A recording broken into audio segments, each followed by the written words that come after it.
আমরা ইতিমধ্যে বাংলাদেশ পুলিশের ট্রেনি রিক্রুইট কনস্টেবল নিয়োগের বিজ্ঞপ্তি পেয়েছি এবং মোটামুটি ভাবে আবেদনও শুরু হবে আগামী সপ্তাহের মধ্যে।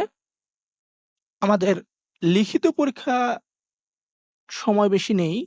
তো একজন চাকরি প্রত্যাশী চাকরি পাবে কি পাবে না এটা সম্পূর্ণরূপে নির্ভর করবে লিখিত পরীক্ষার উপর। বাংলাদেশ পুলিশের কনস্টেবলের নিয়োগ পরীক্ষায় লিখিত পরীক্ষায় মাত্র ৪৫ নম্বর। তো এই ৪৫ নম্বরেই নির্ভর করবে একজন প্রার্থীর চাকরি পাওয়ার নিশ্চয়তা।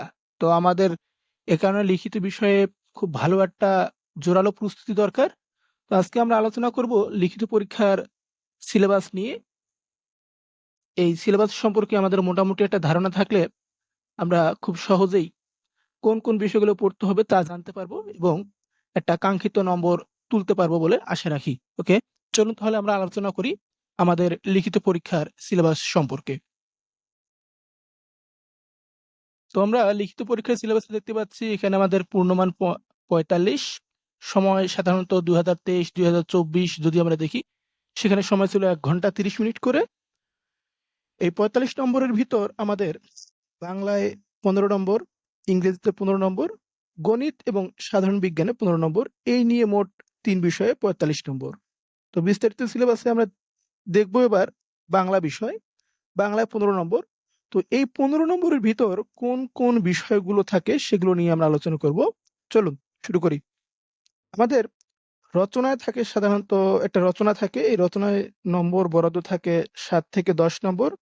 ২টি প্রশ্ন থাকে, একটির উত্তর দিতে হয়। তবে পরিবর্তিত পরিস্থিতিতে বলা যাচ্ছে না, একটি প্রশ্ন থাকতে পারে। ভাব সম্প্রসারণও আসে। এখানে ভাব সম্প্রসারণে থাকে ৫ নম্বর বরাদ্দ। এখানেও ২টি প্রশ্ন থাকে, একটি উত্তর দিতে হয়। পত্র লিখন আসে মাঝে মাঝে, এখানে নম্বর বরাদ্দ থেকে থাকে ৫ থেকে ৭ নম্বর। এরপরেই আসে অর্থসহ বাগধারা দিয়ে বাক্য তৈরিকরণ। এখানে নম্বর বরাদ্দ থাকে ৪ থেকে ৫ নম্বর। এক কথায় প্রকাশ বা বাক্য সংকোচন, নম্বর বরাদ্দ ৪ থেকে ৫ নম্বর। সন্ধি বিচ্ছেদ, নম্বর বরাদ্দ ৪ থেকে ৫ নম্বর। সমার্থক শব্দ, নম্বর বরাদ্দ ৪ থেকে ৫ নম্বর। বিপরীত শব্দ, এখানে নম্বর বরাদ্দ থাকে ৪ থেকে ৫ নম্বর। বাক্য শুদ্ধিকরণ, নম্বর বরাদ্দ থেকে ৪ থেকে ৫ নম্বর। তো মোটামুটি এই হচ্ছে আমাদের লিখিত পরীক্ষার ১৫ নম্বরের সিলেবাস। এগুলোর মধ্যে যে কোনো প্রশ্ন থাকতে পারে। সব মিলে আমাদের নম্বর থাকবে এখানে ১৫ নম্বর। তো আমরা মোটামুটি ধারণা পেয়ে গেলাম রচনা, ভাব সম্প্রসারণ, পত্র লিখন, বাগধারা, এক কথায় প্রকাশ, সন্ধি বিচ্ছেদ, সমার্থক শব্দ, বিপরীত শব্দ, বাক্য শুদ্ধিকরণ। তো ২০১০ সাল থেকে শুরু করে ২০২৪ সালের যে নিয়োগ পরীক্ষা, এই পরীক্ষাগুলোর সিলেবাস বিশ্লেষণ করে আমাদের এই টপিকগুলো এসেছে। তবে আমরা যদি ঝুঁকি এড়াতে চাই, অর্থাৎ এই যে আমরা এতক্ষণ পর্যন্ত আলোচনা করলাম এই বিষয়গুলো ব্যতীত যদি অন্য কোনো বিষয় থেকেও প্রশ্ন আমাদের আসতে পারে, তো এই কারণে আমাদের অতিরিক্ত হিসাবে পত্র লিখনের ৩টা ফরম্যাট, অর্থাৎ ব্যক্তিগত পত্র, আবেদনপত্র এবং আমন্ত্রণপত্র, এগুলো দেখতে পারি। বাক্য শুদ্ধিকরণ আমরা দেখেছিলাম, আমাদের বানান শুদ্ধিকরণও আসতে পারে। পারিভাষিক শব্দ, অর্থাৎ বাংলা থেকে ইংরেজি করা অথবা ইংরেজি থেকে বাংলা করা, যেটাকে আমরা বলতে পারি ওয়ার্ড মিনিং, এটাও আসতে পারে। প্রকৃতি ও প্রত্যয় নির্ণয়, লিঙ্গান্তর, উপসর্গ দিয়ে শব্দ তৈরি, এই বিষয়গুলো আমরা দেখতে পারি। তো এবার তো মোটামুটি আমরা আলোচনা করলাম নম্বর বরাদ্দ নিয়ে। এবার আমরা দেখব আমাদের কোন কোন বইগুলো পড়া দরকার বা ফলো করা দরকার এই স্বল্প সময়ে। বা সময় স্বল্পতার কারণে আমরা চাইলে কিন্তু কিছু কিছু বই এখান থেকে তালিকা থেকে বাদ দিতে পারি।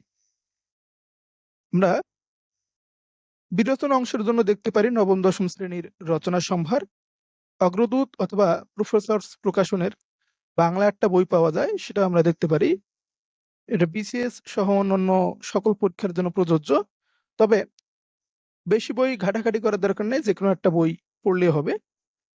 এরপর প্রফেসরস অথবা ওরাকল অথবা এসিউরেন্স প্রকাশনীর কনস্টেবল নিয়োগ সহায়িকা থেকে আমরা বিভিন্ন প্রশ্ন দেখতে পারি, যেগুলো গত বছর এসেছিল বা এর আগে যত পরীক্ষা নেওয়া হয়েছে সকল পরীক্ষার প্রশ্নগুলো আমাদের দেখতে হবে।